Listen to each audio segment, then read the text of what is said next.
ബലാത്സംഗ കേസിൽ ജീവപര്യന്തം തടവ് ശിക്ഷ ലഭിച്ച് ജയിലിൽ കഴിയുകയാണ് JDS മുൻ MP പ്രജ്വൽ രേവണ്ണ. 47-കാരിയായ വീട്ടുജോലിക്കാരിയെ ആവർത്തിച്ച് ബലാത്സംഗം ചെയ്യുകയും അതിന്റെ ദൃശ്യങ്ങൾ പകർത്തുകയും ചെയ്ത കേസിലാണ് കർണാടകയിലെ പ്രമുഖ രാഷ്ട്രീയ കുടുംബാംഗം കൂടിയായ പ്രജ്വൽക്ക് കോടതി കഠിനമായ ശിക്ഷ വിധിച്ചത്. 11 ലക്ഷം രൂപ പിഴയും വിധിക്കപ്പെട്ടിട്ടുണ്ട്. ഈ കേസിലെ വിധി നിർണ്ണയിക്കുന്നതിൽ നിർണായകമായ പങ്കുവഹിച്ചത് പ്രജ്വലിന്റെ സ്വന്തം ഫാം ഹൗസിന് തട്ടിൻപുറത്ത് ഒളിപ്പിച്ചു വെച്ചിരുന്ന ഒരു സാരിയായിരുന്നുവെന്ന് അന്വേഷണ സംഘം വ്യക്തമാക്കി. അതിജീവിത ധരിച്ചിരുന്ന ആക്രമണത്തിന് തെളിവുകൾ സൂക്ഷിച്ചിരുന്ന ആ വസ്ത്രമാണ് കേസ് ശക്തിപ്പെടുത്തിയത്.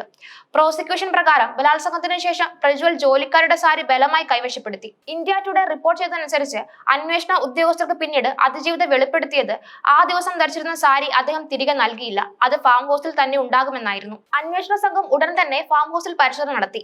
അവിടെ തട്ടിൻപുറത്ത് സൂക്ഷിച്ചിരുന്നത് തന്നെ ആ സാരിയാണെന്ന് കണ്ടെത്തി. സാരി ഫോറൻസിക് സയൻസ് ലബോറട്ടറിയിലേക്ക് അയച്ചു. പരിശോധനയിൽ ബീജത്തിന്റെ സാന്നിധ്യം സ്ഥിരീകരിച്ചു. തുടർന്ന് DNA പരിശോധനയിൽ അത് പ്രജ്വലിന്റേതാണെന്ന് തെളിഞ്ഞു. പ്രജ്വൽ രേവണ്ണയ്ക്കെതിരായ പീഡന കേസുകൾ 4 രജിസ്റ്റർ ചെയ്തിട്ടുള്ളത്. അതിൽ ആദ്യത്തെ കേസിലാണ് ഇപ്പോൾ ശിക്ഷ വിധിച്ചത്.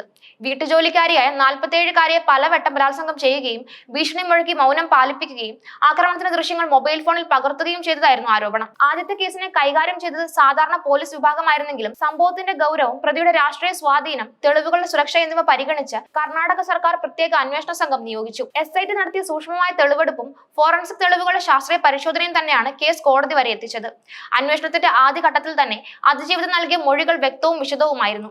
സംഭവങ്ങളുടെ തീയതികൾ, ആക്രമണത്തിന്റെ സ്വഭാവം, ഭീഷണിപ്പെടുത്തലുകൾ എന്നിവ അവൾ വിവരിച്ചു.